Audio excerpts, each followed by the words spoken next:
Hey, welcome to another Q&A session. This one will be out on Monday, the last day of July for year 23, so July 31st. As always, if you would like a question answered, feel free to look at the links in the description below. One is to my Discord. There's an official channel there. You can ask them in. You can always message them. And then in this video, just put a little Q&A tag on it so I know you want it for the video and you're not just commenting. Or you can message me on Twitter if you want. For anyone who is going to Gen Con in Indianapolis this week, I will be there, so feel free to, hey, let me know. Maybe we can run into each other, say hello, play a game of FF. Not that I plan on bringing any, FF decks with me or something, but who knows? So it's my first time going. I've never actually gone before, so I'm excited to check it out. And if you're going, I hope you have a great time, as I hope I will have myself. Now, let's get right into those juicy questions. Gossip Kyle asks, if you could pick any 3 cards to be reprinted as legacy full arts, what would you choose? I would pick the Opus 2 Legend Water Cecil. Really like the art on that one. Would be neat to see that in full art. And then I would also pick Delita from Opus 3, the Earth Legend. That I just thought that was a neat card too. That you picked him with any character ability, he was gonna break whoever got him, and if you target him with a summon, you took a point of damage. That you couldn't deal with him directly without some sort of punishment. So I thought that'd be a cool one. And I think I would also love to see the Cloud of Darkness, see a full art of that from the Opus 5, the Legend. One that was just such a cool and strong card back in the day. I kind of miss those days. And I've always loved that art. Mobius always gets such good art. So those would be the 3 I would pick. Kurjan asks, now that the set is out, what are your favorite cards in each element for fun or flavor? In Fire, if we're going for fun, I actually think Kefka's pretty flavorful, but I don't think it's a good card. I don't think I would never take that to a tournament. It's too risky. It's just not reliable. The Demon's probably really good, but I'd say Kefka's the most flavorful in Fire. As far as Ice goes, as much as I like the 6 stuff with the Setzer, I don't really understand. See, the 6 is weird, right? Same with Locke. They always make Locke the poster child for the 6 set. I never saw Locke that way in the game. I really didn't. He just seemed like one of the many returners. I think they actually did a really good job in that game, that there isn't really a main protagonist as much as it's a group of people. But if it is anyone, it's Terra. And so why Locke gets all the good cards and Terra doesn't? I couldn't tell you that. So in Ice, I would actually probably pick number 24. I really like his barrier counter, and that's thematic with what he does in the game. For Wind, as much as I don't like the card effect itself, it is appropriate and thematic, and the art is great. The Chocobo, that, he's technically giving someone a ride, and so that's where the power buff is. It balance-wise, it makes the card terrible, but it's a fun little effect. In Earth, I kind of like the Antlion. Again, it's funny, I keep picking cards that I don't think are actually good balance-wise. But it's a bit thematic, right? He would hide in his sand hole and he kind of pops out. At least I'm imagining that with the backup. When the backup goes away, he comes out of his little sand trap to get you. In Lightning, might just have to be a Stinian. I know this is probably one of the ones that's actually strong, but just the way he was just such a cool, awesome character in 14, and he was so powerful, and he feels powerful here, especially with Vitra there behind him as well. This is not a duo you want to mess with, so I'm glad that he feels that way. And then probably in Water, it's got to be the Water Cecil. He feels like a paladin with the crystal effect, that he is protecting the other people in his party. That actually feels like a paladin effect. So they really nailed that there. Bloodfist, Lesser Mad Scientist, asks, out of the new set, which cards do you think people are really sleeping on that you think could make an impact? Which cards do you think people are overhyping that you think won't make a splash at all? It's very early, so I mean, I don't know, maybe there's been a lot of talk in back channels that I haven't heard, but I haven't heard a whole lot of everyone's just hasn't even given this card its due. We'll see at Portland and any of the other Materia Cups and contests that come up what cards perform. But the thing is too, if you've played FF for a long time, like I have, like many of the veteran players have, you get really good at determining when something is good or when it isn't. Even a card like Arden, right? If it goes off perfectly, everyone knows the ceiling is there, but everyone also knows that, Matiski properly labeled it a casino card, that it's such a random chance for it to happen. Like, everyone knows cards with an enter the field effect are inherently stronger than cards that don't have that. Now, not universally, not a 1-to-1. Yes, because it has an ETB. It's, if my ETB effect is choose a 4, deal 1,000 damage, yes, that will pale in comparison to a card that says, like Ace from last set, when it attacks, deal something 10,000 damage. But in general, like, I don't think there's a lot of surprises in the set. I don't think there's a lot of, I have no idea. There's a few, like the Unilegend. The Unilegend is one. I don't like that card very much. I don't think it's very good. But, have I not seen the light? Very possible. Maybe someone will show us something really, really broken with it. But I just think there's other cards that do what the Una does better for cheaper. Rydia, for example. So, yeah, I don't think there's anything being slept on. Overhyped? And again, overhyped? No, not really. Like, there's a reason Shinryu looks interesting. The power of Shinryu is plain to see, right? That he enters and you search for any card you want. That's good. And then if you have to, you have that board wipe. The power of the demon is easy to see. And every time I've played him, it's like, yeah, he's as good as advertised. Maybe even a little better. The only ones, same with Astinian. Astinian is just hey, he comes in, he's going to beat your face in. That's what he does. He's really good at that. And even like a card like the Fiend, right? Which maybe he's a little situational, but in the right situation, he's going to be great.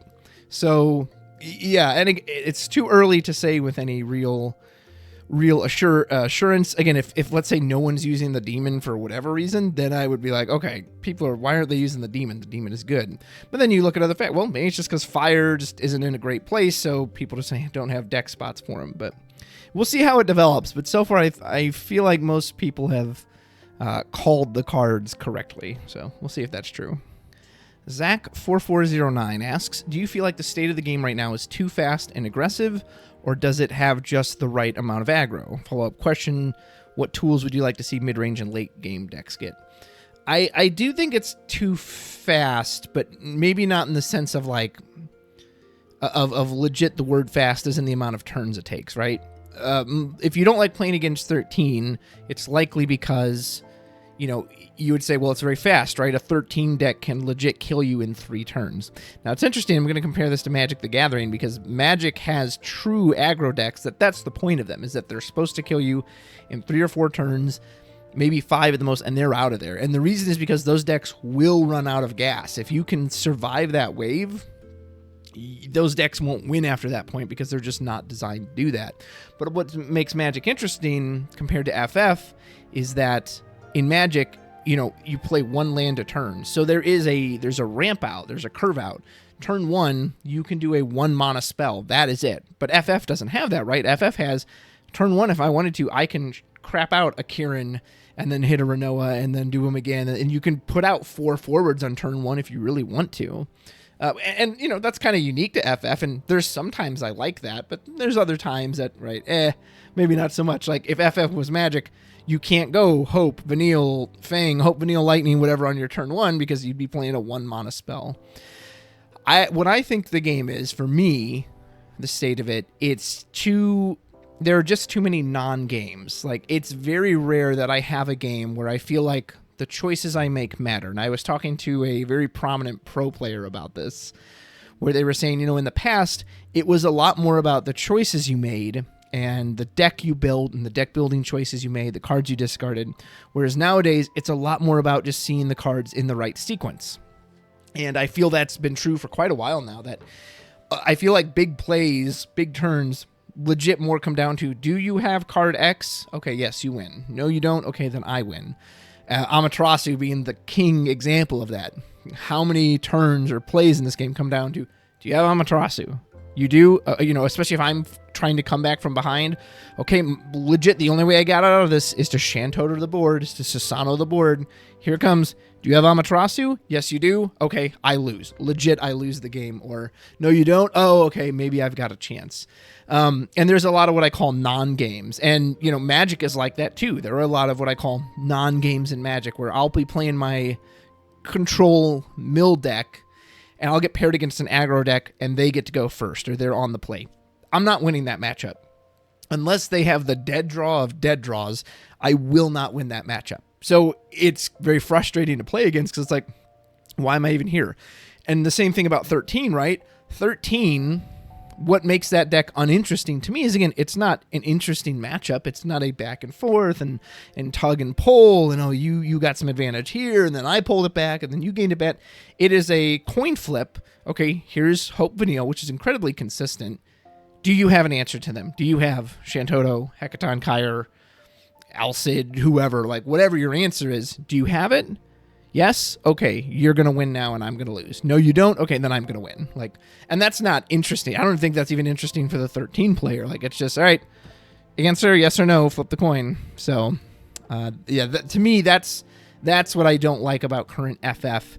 You can label it as speed, you can call it whatever you want, but to me, the word I use the most is the amount of non-games, the amount of games that are just, they're not interesting, they're not close, they're blowouts.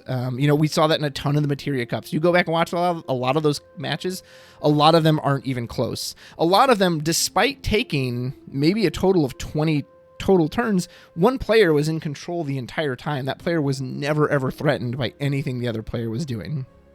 And again, so like mid-range and late game decks are kind of weird in this game too, right? Because again, let's say in Magic, turn 1, you can do a 1 mana spell. Turn 2, you can do a 2 mana spell or 2 1 mana spells. There is legit a ramp up, a curve, same as in Hearthstone.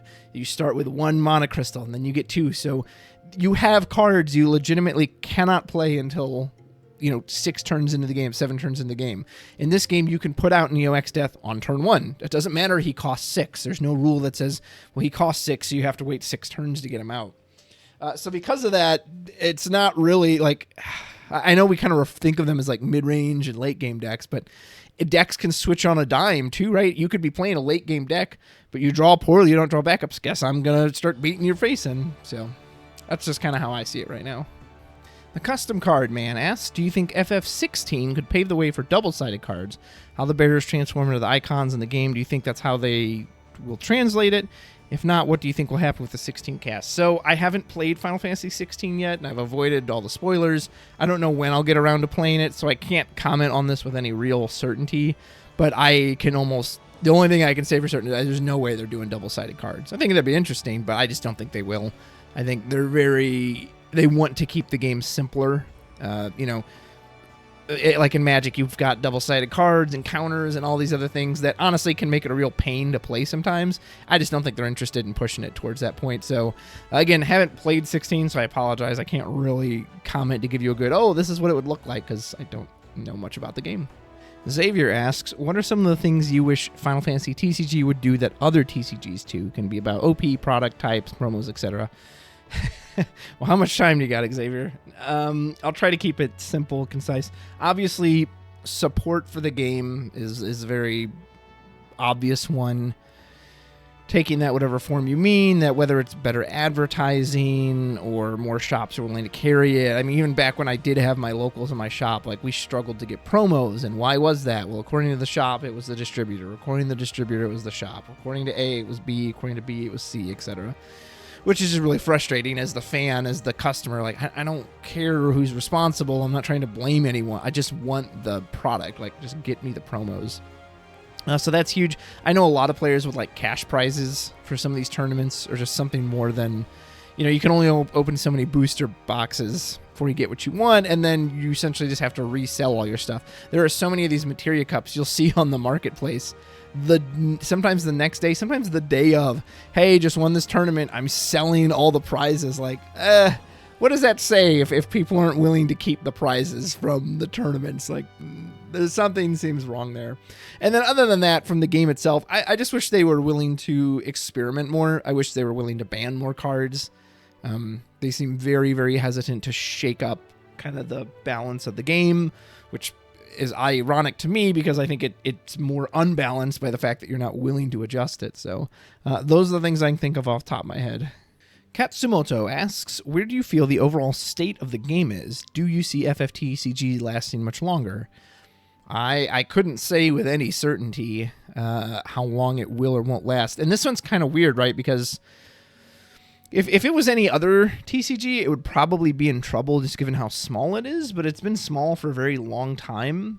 But again, it's not Square Enix's main source of income. So even if it failed, whatever that means, let's say nobody buys the product anymore, are they going to really care about that? Like, does that actually hurt their bottom line? Because if it doesn't, I don't know, maybe you just keep making it. But maybe not. Maybe there is a line where it's like, hey, it isn't even worth it printing it anymore because nobody buys it. You'd actually probably be better off asking some of the players who either live in Japan or who play in Japan. I feel like they'd have a much better grasp of that than I would, just because, I don't know. I couldn't honestly tell you how much longer it will or won't last. As far as the state of the game, I mean, it's what it is. I feel like it's kind of in a power creep territory where I think part of the reason Opus 20 feels like a letdown set is because there's stuff that's just clearly not as pushed. Multi-element cards are clearly very pushed.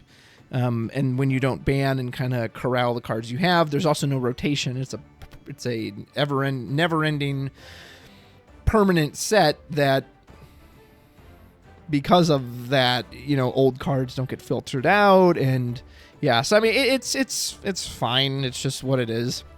I haven't really enjoyed it for a while myself.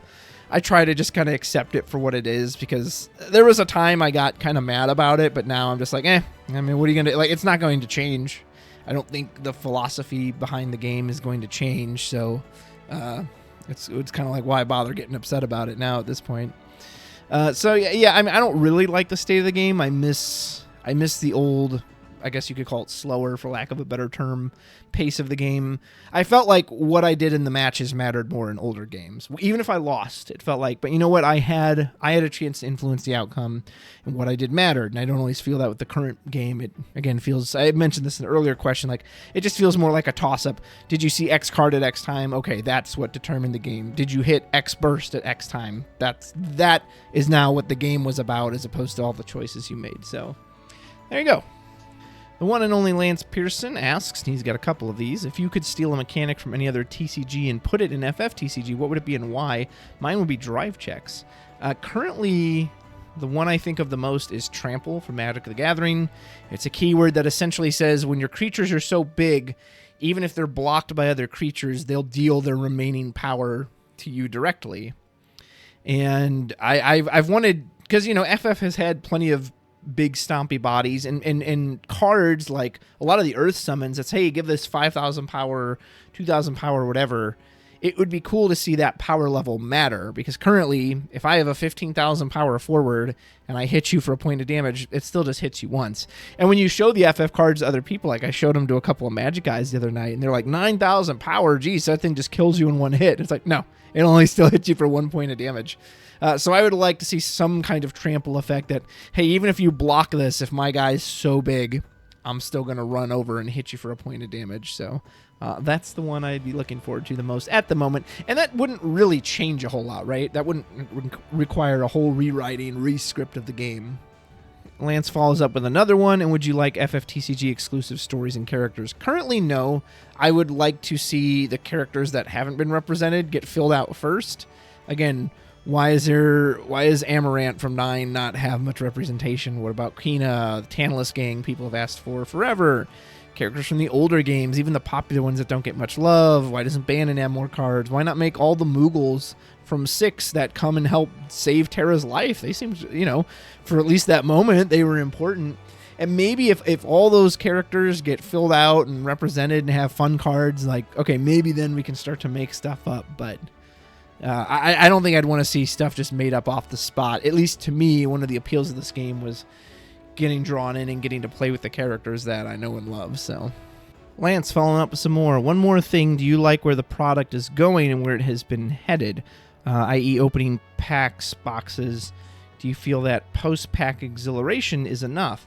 And do you think with the resurgence of the game that there needs to be more introductory materials like starter decks, single or dual reprint kits, etc.?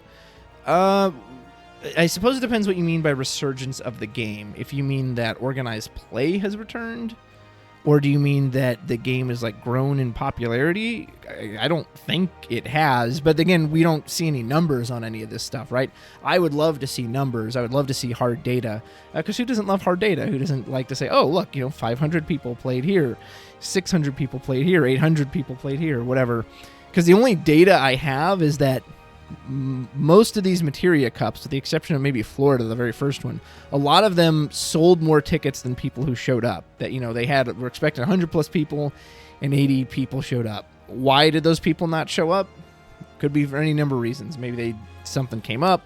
Maybe it was the travel costs. Maybe they decided they didn't want to spend the money. Maybe they just didn't enjoy the tournaments like they thought they would. Who knows? So there's some data as, hey, we sold 130 tickets at this event. Only 89 people showed up. Or when the anniversary kits came out, it was funny because I remember someone had tried to tell me that, oh, those things are selling like gangbusters. And I said, oh, really? Do you have data for that? I'd love to see how many have sold. And they didn't have any data for it. But my friend did show me that on TCG Player, so many of these stores were selling the anniversary kits for half price. And that was maybe 2-3 weeks after they came out. Well, generally, a store isn't going to sell something for half price that soon after it comes out, unless it's overstocked and it's trying to get rid of it because nobody's buying it. So now, again, that's not 100% conclusive, but that seems pretty reliable. So as far as what they need, we feel like we get the starter decks pretty regularly. Anniversary kits, reprints with popular cards like Amaterasu are never a bad thing. But I don't know how much of the game is growing, if at all. What I see is the same people going to all these events, the same people talking about it. On occasion, you'll hear, hey, new player here looking for a locals. But again, I don't have any hard numbers for that. And I'm more, I need numbers before I buy into that stuff. Like, I'm not just, oh, well, so-and-so said it was getting bigger, so it must be true. No, I need to see some actual data to back that up. And then when you ask about products where it's headed opening packs, that's a good question, because after I opened my Opus 20 box, it was fun for the process. Oh, what cards do you get? And then I definitely felt a letdown after that. But a big part of that for me is, remember, I don't have a locals. So there is a real feeling of, should I even be buying these cards? Like, what's the point? I don't have anyone to play them with, to use these physical cards for. So what's really the point of owning them? If I had a locals to go play and show them off at, I would enjoy it way, way more. So yeah, there you go. Copycat99 asks, if you were to make a new tribal deck, what tribe would it be and what type of effects would the cards have? I would love to see my favorite job, which is White Mage. What if we had a White Mage tribal? Now, what I would want to see it do is heal you. What if you could heal points of damage you have taken? It's a lot easier to do in something like Magic. You have effects like Lifelink, or cards that say when it enters the field, give you life back, or for every creature that enters, give you life back. And again, that's easy to do on Magic because you have a life total that goes 20 to 0 to higher, etc. FF, it's a little weirder because you take concise points of damage, 1 through 7, that also are physical cards from your deck. So how would you implement that? I would leave that up to whoever's balancing it. But I like the idea of that. I like the idea of a protection style tribal. Because so far every tribal is, what do? What do Dragoons do? Put out a lot of guys, hit you in the face. What do Monks want to do? Put out guys that also punch you. What do Samurais do? Put out a bunch of guys, and they try to slice you up. If there's enough few little differences, Barbara, is that her name? The Dragoon who gives them all haste, and Alice makes it feel a little different, but they all kind of do the same thing. What if you had something like a White Mage deck that was just kind of control or protection style? That, nope, if you hit us, we just heal it up, and then, if you try to hurt someone, we put a protect on them or a shell, and so that it cuts the damage in half, or you were going to kill that forward, so actually I cast a cure or a re-raise on it, and I bring it back. Whatever. I think that'd be neat. I have no idea how you'd implement it, but that's what I would love to see, because White Mage has always been my favorite job, so that'd make me happy to see it in the TCG and have a full tribe around it. And last but certainly not least, Nikolai W6 asks, where does your name come from? LOL. There was a video game, Super Nintendo game, called Breath of Fire. It was a role-playing game, not Capcom. I think Squaresoft made the first two. And then I think Capcom took over for like 3, 4, 5. But I'm pretty sure Squaresoft made the original one. Anyway, there was a dragon in there called the Rudra Dragon, which I always thought was really cool. Had like a little... Normally when he turned into a dragon, he would do a thunder spell, and then the little sprite model would change. This one actually had like a different cinematic it went to. So I always thought that dragon was really cool. It was my favorite one. And one day when I was just trying to come up with a handle for myself or a name, you know, oh, that person's known as the killer, that person's known as the Twinkie person, whatever. And I was just kind of toying around in my head, and I thought of like the Rudra dragon. I was like, that's a cool dragon. I don't think I'd want the Rudra, like the A, but I've always liked an OS kind of sound, OS. And so suddenly I just kind of toyed around with it, and I came up with Rudros. I was like, oh, okay. So it's kind of a nod to Breath of Fire, the Rudra dragon, and dragons are, I think, just really cool. And mythical beings, animals, whatever you want to call them, creatures. So yeah, and I just basically pulled it out of that. So I was like, oh, if I was in Star Wars, he would be Jedi Master Rudros or Commander Rudros or whatever you want to call. So that's where it came from. All right, that was all the questions for this week. Thanks again so much for watching. Let me know in the comments. Again, if you have questions of your own, check out the Discord. And again, if you're going to Gen Con, hope to see you there. But if not, hope you have a great time nonetheless, and enjoy Opus 20 as it begins its way forward. And we'll see what cards show up at events. All that blah, blah, blah, blah. Bye.